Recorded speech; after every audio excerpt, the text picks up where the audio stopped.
Ay, nang uungkat ng kaso. Ang lakas manggago. Palibasa kasi ang dami mong tayanon, tas di ka nanalo. Yo! Frustrated homicide. Pag nakikita kita, naiisip ko may pakpak. Pero imbis na angel, ako'y terrified. Kasi kamukha mo yung mga naka-X sa label ng pesticide.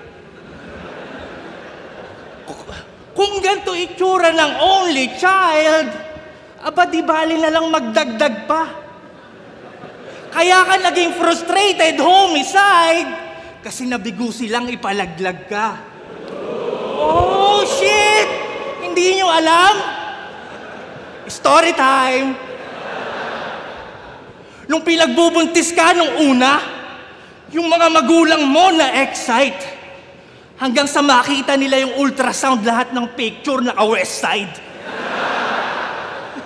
Kaya naman, sa abortion clinic sila lumapit. Sabi ng doktor, pasensya na yung anak nyo, ang tindi ng kapit. Nasubukan ko na lahat ng tools, paubos na aking mga gamit. Kada may ipapasok ako, binabali ng anak nyo, nagagalit. Kaya naman, nagdesisyon na lang, sumilip si Fruz. Pop! Naku po, suwi yung anak natin. Pagkarinig ng nanay niya na puno ng kaba, sumagot yung doktor, hindi po, mukha lang paa. Yung nanay niya biglang natawa. Dok, ano to? May tumutusok, nakikiliti ang aking wet packs. Kaya dali-dali siyang hinugot pagtingin sa sanggol, naka-dreadlocks. Pinalo yung sanggol. Pa! Kaya umiyak yung mga magulang niya.